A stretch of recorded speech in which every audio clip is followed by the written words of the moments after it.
in this problem, we have to solve the equation using the quadratic formula. When you're using the quadratic formula, you'll want your equation written in order of descending powers of x. So we could either move the 4x squared over to this side, or else we could move these terms over to the other side. Doesn't really make a big difference. I'm going to move these terms over just because for whatever reason, I like having that a value be positive. If you do that, you get 4x squared minus 8x and plus 1 is now equal to 0 because there's nothing on the other side anymore. And then you define what your a is, what your b is, and what your c is. A in this case is 4. It's simply the coefficient in front of the x squared. B is negative 8. C is 1.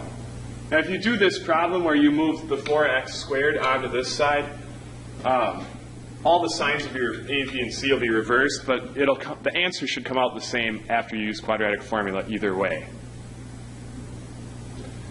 So we plug these three numbers into the quadratic formula in the appropriate places. Negative b becomes a positive 8 plus minus.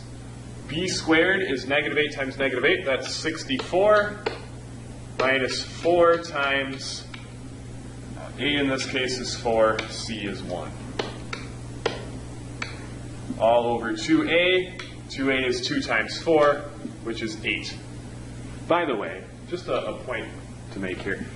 This b squared should always be a positive number. If you ever find you have a negative number right away in the radical, that means you did something wrong, because we are squaring the b value. That will never give you a negative result when you start out with a real number. We just simplify from here.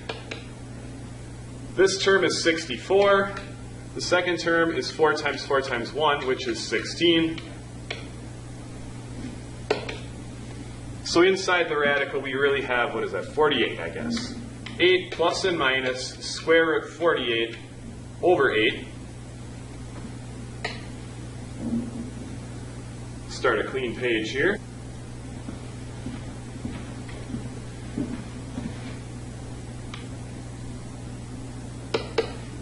So this is 8 plus minus. Now 48 is not a perfect square, but 16 is a perfect square, and 16 will go into 48. So I'm going to split the square root 48 up into square root 16 and square root 3, because 16 times 3 is 48. By doing that, I can at least simplify square root of 16 to just 4. And then you got to look and say, well, there's three coefficients here. There's 8 and 4 upstairs, and there's an 8 in the denominator. Of those three coefficients, you can divide each of them by 4. So we should do that. 8 will become 2. 4 will become 1, so I'll just call that square root of 3. 1 square root of 3 is the same as square root of 3. And underneath, 8 divided by 4 is 2 again.